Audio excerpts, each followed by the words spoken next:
Southern New England's trusted news source, ABC6 News at Noon. Good afternoon, everyone, and thank you so much for joining us. We do have a lot of news to get to this afternoon, but we want to start with your forecast as so many people are making plans for the 4th of July holiday. Chelsea is in the Weather Center with more on that. Hi, Chelsea. Hey, Doreen. You know, our last few days of June ended up being really sunny, warm, but relatively comfortable. And now we're here at July 1st, heading into the 4th of July weekend, and the muggy factor is starting to rise, almost flipped like a switch. We're looking at temperatures into the upper 80s right now. Dew points are in the low 60s range in the Providence area, even higher at the coastline. So definitely a different feel outside today, and that's thanks to the breeze coming in from the south-southwest around 17 miles per hour. That breeze from the southwest is bringing in warm, moist air. We're looking at temperatures inland already getting close to 90 degrees, 88 in Norwood right now, 89 up in Boston, 83 in New Bedford, slightly cooler at the immediate coastline. You're looking at temps in Newport and Westerly in the upper 70s because that breeze is coming in off the water. So not as big of a change temperature-wise for our coastline, but definitely more muggy. And it's our inland locations that are running 5 to 10 degrees warmer right now compared to yesterday at this time. And we still have a full afternoon of hazy sunshine expected. You'll see that hazy sunshine for the rest of the afternoon and into the early evening hours. Friday evening plans will be just fine. You'll see some clouds starting to increase overnight, though. It stays very muggy overnight. And for the first day of our long weekend, tomorrow, we have on and off rain and some strong thunderstorms in the forecast. I'll break down all the details in just a few minutes. Doreen? All right, Chelsea, thank you. We are following developing news in New Bedford today, where the search is on for a fisherman who went overboard from a fishing vessel off the coast of Massachusetts overnight. Let's get you right to ABC6 News reporter Yanni Tregellis. Yanni, where does the search stand at this time? Yeah, Doreen, the Coast Guard search to try to locate this missing fisherman who went overboard off his fishing vessel overnight, still ongoing. And the searches, they have gone all around from the coastline all the way to the Cape and the islands since 2 a.m. to try to locate him. The 77-foot Susan Rose, based out of Point Judith, Rhode Island, back in port in New Bedford early Friday morning after a fisherman fell overboard just off the coast of Massachusetts. It's always horrible because, you know, they have families and they're just trying to make money. An active search for the missing fisherman first starting at just after 2 a.m. Fairhaven Harbor Master Timothy Cox telling ABC6 their search spanning the coast of southeastern Massachusetts from Cuddy Hunk to Woods Hole and back into the channel. Crews continuing on throughout the day to look for the man whose name has not been released yet by Coast Guard officials. Fishermen docked in the port of New Bedford Friday, shocked to hear the news. I'm surprised it's rarer and rarer. You don't hear about people falling over. Freak accidents happen like that, and it's never a good situation at all. The Coast Guard not releasing any further details as to what could have caused the man to fall overboard, and the situation leaving fishermen wondering what could have caused this. Usually around this time of year, there's not a lot of chalk, maybe a little bit, but not much. Not enough to make somebody get thrown over. You always got to be in the back of your mind, make sure you're paying attention and very alert.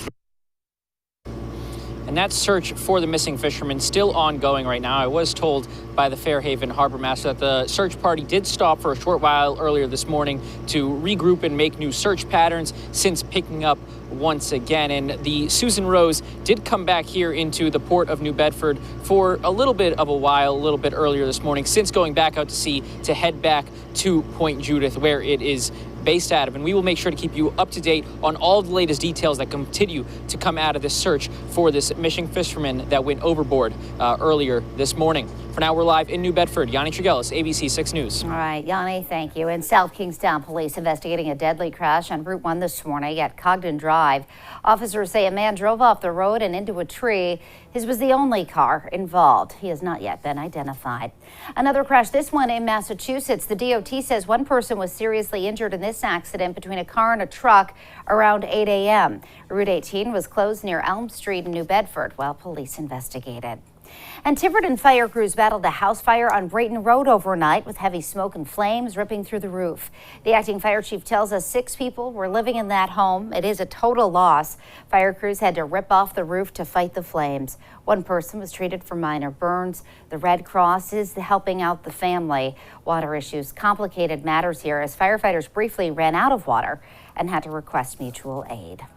A plane headed to New Bedford didn't make it, instead crashing into a river in Connecticut yesterday. 2 people and a dog were on board. They were helped ashore by bystanders.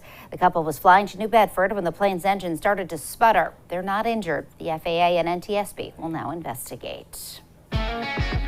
And it is time now for our ABC6 Summer Series. We love New England, and no one celebrates the 4th of July like Bristol. The town all decked out in red, white, and blue, ready for Monday's parade. Casey's spending the day there.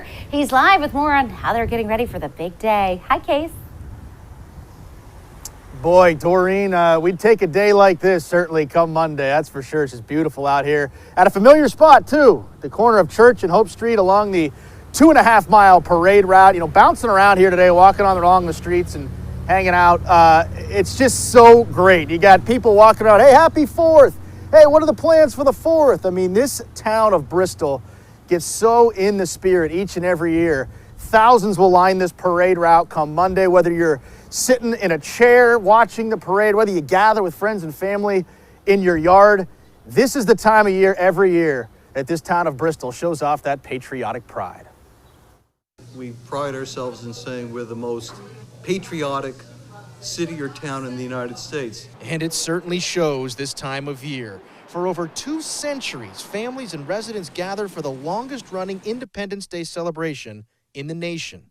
4th of July is every day of the year, in this town. I mean, forget about the other holidays. This is it. You got to come here at least 1 or 2 times and look for it and view it yourself because you'll be amazed and you'll be taken in by it. Symbols of patriotism everywhere you look. Red, white, and blue even lining the streets. And local restaurants getting into the spirit too, like this delicious dish at Destiny's Diner. I just think it's more the sense of community and seeing everyone, because most of the people it's everyone from the town down there, but it's just exciting. It builds up for the whole year that we're all going to celebrate together.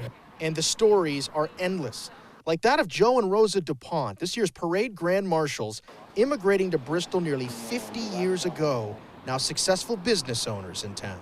We start from nothing, our business from nothing, me and my wife, and today we have about 40-some employees, and we have a boat company. We build boats going all over the country, and that's where we are today, and we're very proud of that. Bristol has a very, very long tradition of the 4th of July, and this particular part of the celebration, the patriotic exercise, is the one that has the longest pedigree. I'm just absolutely honored to be a part of that.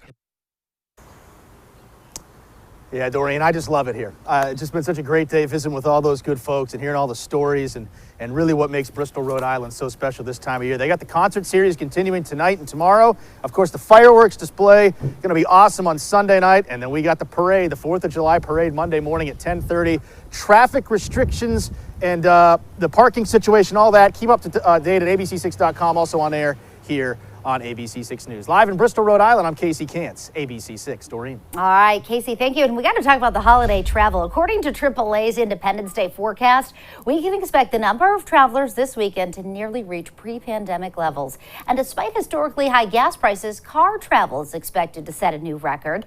ABC's Alexis Christoforous has more. Summer travel is heating up.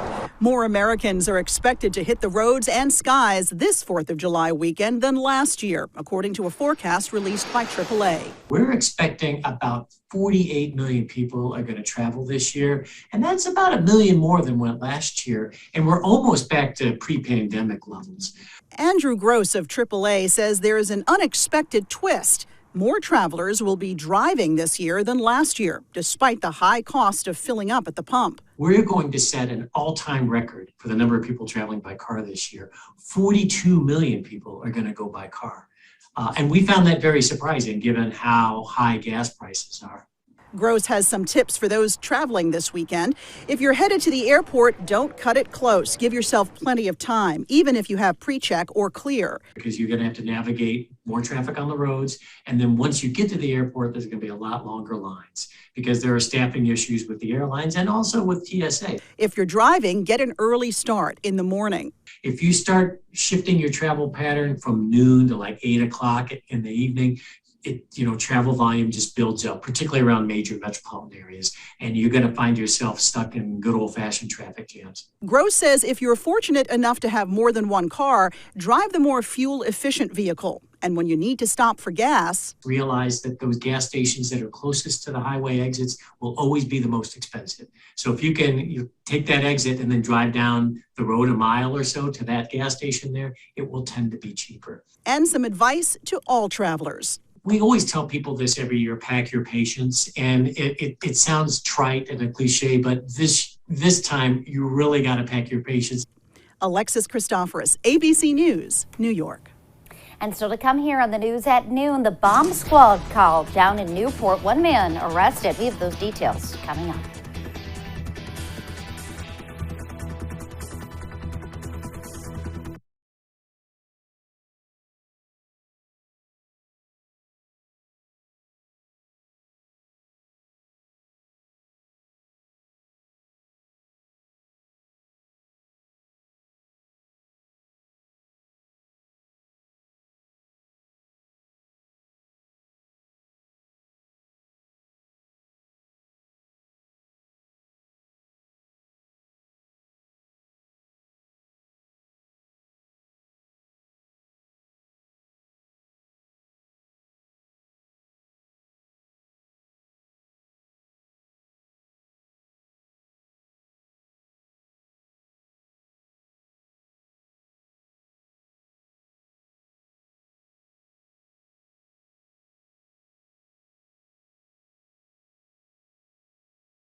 Back now to look at some of today's other headlines. The bomb squad called in Newport last night after officers doing a welfare check on K Street found a woman who was very upset, claiming there was a pipe bomb in the basement.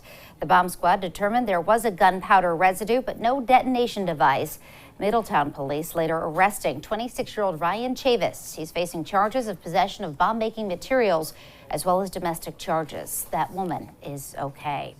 A local bagel shop broken into. Providence Bagel posting this photo on social media from their North Main Street location. Their glass front door smashed. The post reading, "Someone decided to smash our door and steal some stuff." Former Georgetown and URI tennis coach Gordon Ernst is expected to be sentenced today. Ernst was accused of accepting more than $2 million in bribes to help students get into Georgetown. His arrest was part of Operation Varsity Blues. Ernst pled guilty in October. As part of a plea agreement, prosecutors recommended he spend no more than 4 years in jail. Ernst left Georgetown in 2018 after an internal investigation. He was later hired by URI. URI said it didn't know about the allegations. Ernst resigned from URI after his arrest. He is originally from Cranston. Still to come here on the news at noon, we're going to get the full look at that holiday weekend forecast with Chelsea right after this short break. Stay with us.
And now, your ABC6 Storm Tracker weather with meteorologist Chelsea Priest. Heading into the weekend and looking in at a really important forecast. There's so much going on outside in the coming days. And today we have a nice July day. It's certainly feeling a little bit more humid out there, especially for our coastal locations. And the breeze is picking up. You can see the boats heading into Block Island right now. What you're looking at is hazy sunshine outside. Breeze coming in out of the south-southwest, going to keep us a little bit cooler for our coastal locations as we head through this afternoon. 74 for Block Island right now, 79 for Westerly, 77 for Newport, and then you get away from the coast and you head farther inland and temperatures are in the mid to upper 80s, getting close to 90 degrees in many inland spots this afternoon. Quite a change from yesterday at this time, especially for those inland spots, coming in 5 to 10 degrees warmer for Providence and areas inland. But along the coastline, as soon as that wind shifts and starts to come in off the water, it keeps us a little bit cooler, and that continues to be the case for the afternoon. Breeze is picking up, sustained anywhere from 10 to 20 miles per hour out of the southwest, which is a warmer and muggier wind direction. There's even been a few gusts at times, 20 to 25 miles per hour. The dew points, though, the dew points are high. They're sitting in the mid 60s right now, upper 60s for our coastal locations. So you're feeling it today. And these dew points continue to climb as we head through the later part of the afternoon. Overnight, dew points hover around 70 degrees. And tomorrow stays really muggy outside. Those dew points will stay in the low 70s range. That is some humid, sticky air. Now, tomorrow's going to come with a cold front, scattered rain, scattered thunderstorms expected. As soon as that line clears out, dew points drop quickly, and Sunday ends up being much more comfortable. Out there right now, hazy sunshine, and that continues for the afternoon. We're watching a cold front that's up to our northwest. Doesn't look all that impressive right now. Gains some strength as we head through tonight and into tomorrow. And tomorrow looks overcast. We have on and off rain showers and some stronger thunderstorms at times. Now, don't think tomorrow's a washout, but by the time we wake up early tomorrow morning, you're looking at scattered rain. And with the high humidity levels, any of these scattered showers can lead to downpours. There's just a lot of moisture in the atmosphere. We'll continue to see on and off rain and thunderstorms through the afternoon into the evening hours. And unfortunately, Saturday evening, this is about 6 o'clock, still seeing on and off rain and isolated thunderstorms. Continuing through the evening hours, by about midnight, we're drying out. We eventually clear out. Sunday looks much brighter, and Monday will stay bright as well. Focusing in on Saturday, though, the Storm Prediction Center does put us under a slight chance for severe thunderstorms. We definitely see thunderstorms. When we talk about severe thunderstorms, we talk about kind of that next level up where there's the potential for torrential rain, thunder, lightning, gusty winds, and even some hail. And that'll be isolated and kind of hit or miss for tomorrow, but a heads up there for tomorrow through that day.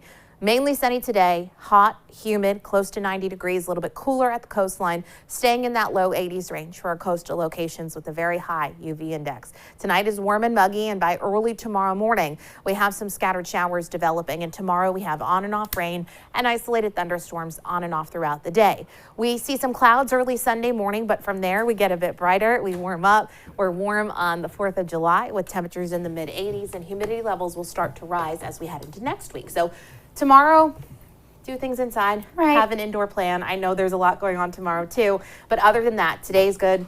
Sunday, Monday, the 3 out of 4 days. Yeah, isn't it's bad. a prep day. There you go. Right? Exactly. Yeah, okay. Make all that food for that barbecue. There you go. All right, Exactly. Chels, thanks. And if you're planning a beach day this weekend, the DEM is encouraging Rhode Islanders to buy a beach pass online today to avoid getting stuck in traffic over the holiday, as prepaid customers can use an express lane to get in. It takes 24 hours for residency to be verified to get your pass, so you'll want to take care of this task today.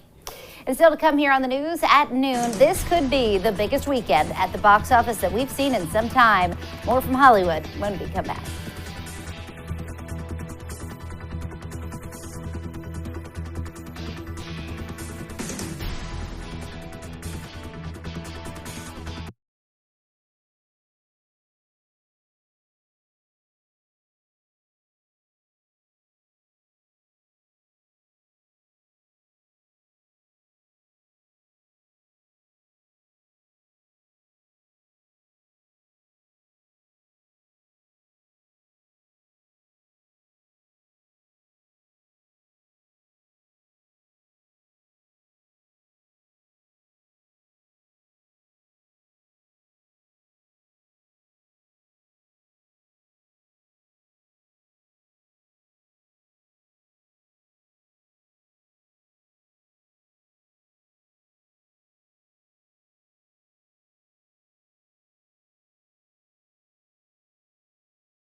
Back now with our entertainment news, and it's shaping up to be a blockbuster holiday weekend. Some huge franchises are giving theaters reason to celebrate.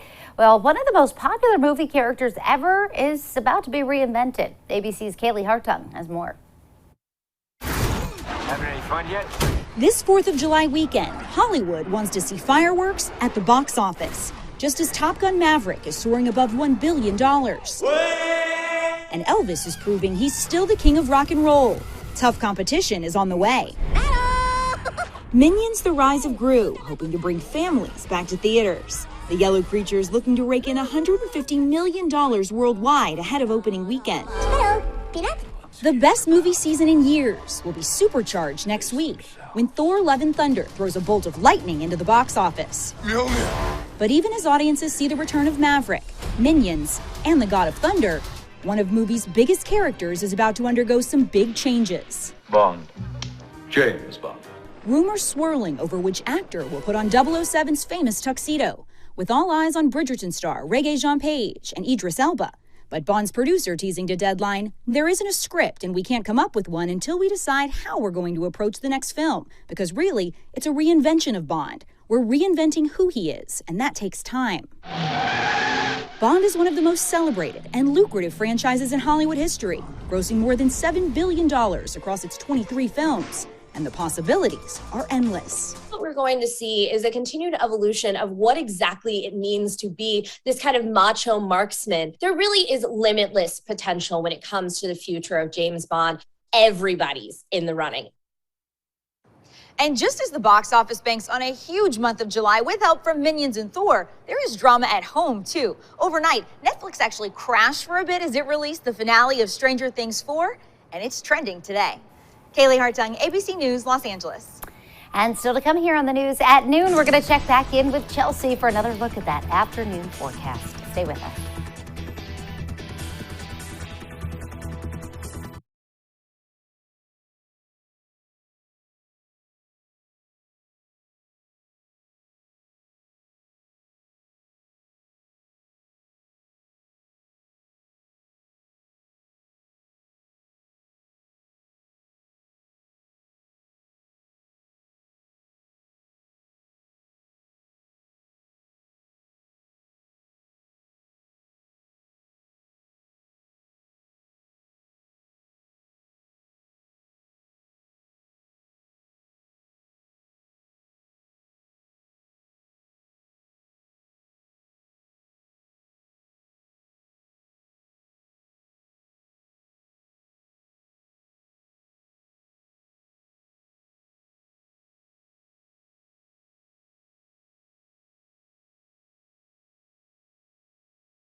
Well, there are so many local fireworks displays. Back in port in New Bedford early Friday morning after a fisherman fell overboard just off the coast of Massachusetts. It's always horrible because, you know, they have families and they're just trying to make money. An active search for the missing fisherman first starting at just there after 2 are a a.m. lot of fireworks displays that are happening all weekend long for the 4th. Our hardworking web team put a full list together for you to figure out the best plan. So be sure to head over to abc6.com to check it out, and you might be able to catch more than one.